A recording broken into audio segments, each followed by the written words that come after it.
આમ આદમી પાર્ટીના અને વિસાવદરના ધારાસભ્ય ગોપાલ ઇટાલિયા સતત લોક સંપર્ક કરી રહ્યા છે, ગામો ગામ જઈ રહ્યા છે, ફરી લોકોને મળી રહ્યા છે। ત્યારે ગઈકાલે કેશોદ ખાતે એક સન્માન સમારોહમાં તે પહોંચ્યા હતા। ત્યાં તેમણે સાંસદની ગ્રાન્ટથી લઈને સાવજ ડેરીને લઈને અનેક મુદ્દાઓ પર ભાજપ પર આકરા પ્રહારો કર્યા હતા। આજે તેની જ વાત કરવી છે।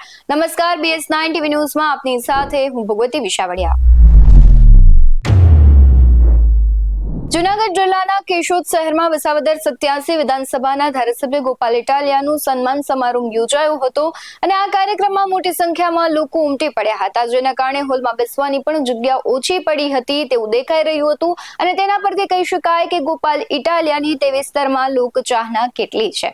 આ સામાન્ય સભામાં તાલુકા પંચાયતના સભ્યો, કેશોદ તાલુકાના ગામડાના ઉપસરપંચો અને મોટી સંખ્યામાં ભાજપ અને કોંગ્રેસના કાર્યકરો સાથે આમ આદમી પાર્ટીમાં જોડાયા હતા અને ગોપાલ ઇટાલિયા ઉપરાંત પ્રવીણ રામ જૂનાગઢ જિલ્લા આ પ્રમુખ, કેશોદ તાલુકા પ્રમુખ અને કેશોદ શહેર આ પ્રમુખ સહિત મોટી સંખ્યામાં કાર્યકર્તાઓ હાજર રહ્યા હતા। ગોપાલ ઇટાલિયાએ પોતાના આગવા અંદાજમાં ભાજપ પર આકરા પ્રહારો કર્યા।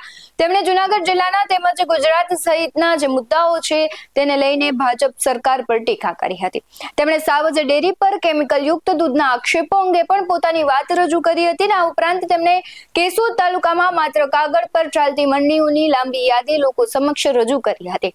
પોતાના ભાષણમાં તેમણે સત્તા પક્ષ અને પોલીસ પ્રશાસન પર આકરા પ્રહારો કર્યા હતા। તેમણે કહ્યું કે જ્યારે સમગ્ર ગુજરાતમાં ભ્રષ્ટાચારનો ભડો લીધો છે ત્યારે લોકોએ હવે જાગવાની જરૂર છે અને પોતાનો આત્મા જગાડવાનો સમય આવી ગયો છે। શું કહી રહ્યા છે ગોપાલ ઇટાલિયા, તેના પર નજર કરીએ। આજે કેશોદની અંદર એક વિશાળ સન્માન સમારોહ અને પક્ષ પ્રવેશ કાર્યક્રમનું આયોજન કરવામાં આવ્યું હતું। જે રીતે વિસાવદર વિધાનસભાના ક્રાંતિકારી ખેડૂતો મતદારોએ ગુજરાત આખાની અંદર એક નવી ક્રાંતિ પેદા કરવાનું કામ કર્યું છે। એ ક્રાંતિના કારણે ગુજરાતભરમાંથી હજારો લોકો હિંમત કરીને પૂરી આશા અને વિશ્વાસ સાથે આમ આદમી પાર્ટીમાં આવી રહ્યા। ત્યારે કેશોદમાં પણ કેશોદના આગેવાન MD પટેલ સાહેબના સુપુત્ર તેઓ આજે આમ આદમી પાર્ટીમાં જોડાયા છે।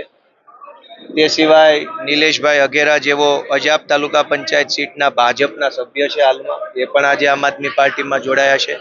ભીખુભાઈ ગઢવી જેવો ફરેણી ગામના તાલુકા પંચાયત સીટના સભ્ય છે ભાજપમાંથી।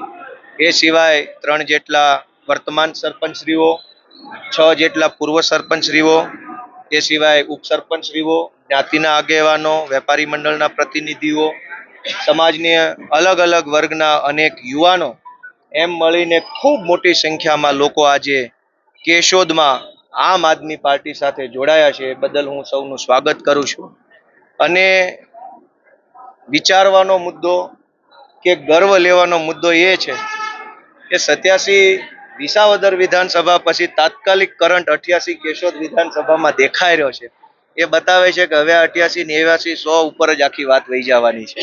ગોપાલભાઈ, વિસાવદરની આપણે શપથ લીધી છે ધારાસભ્ય તરીકે, તો વિસાવદરના જે પ્રાથમિક પ્રશ્નો છે, રોડ રસ્તા, તમે કીધું ક્યાંક ને ક્યાંક અમે સરકાર પાસે લાચાર છીએ। ના, કોણે કીધું લાચાર છીએ? સરકાર લાચાર છે?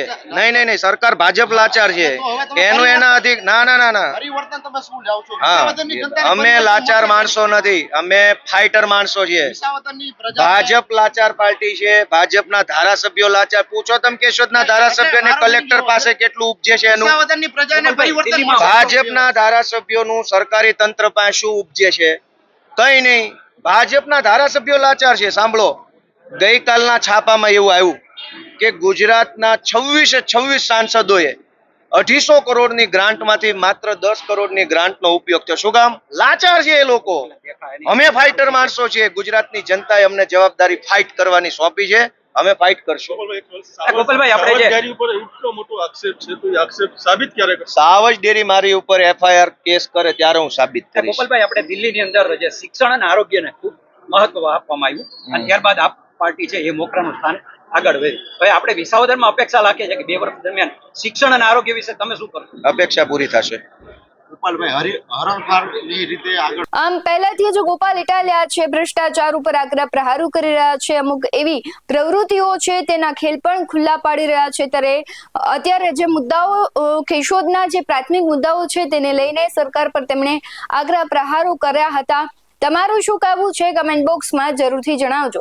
આવા જ વધુ અહેવાલો સાથે ફરી મળતા રહીશું. તમે અમારી યુટ્યુબ ચેનલને સબસ્ક્રાઇબ કરવાનું, અમના ફેસબુક અને ઇન્સ્ટાગ્રામ પર ફોલો કરવાનું ભૂલશો નહીં.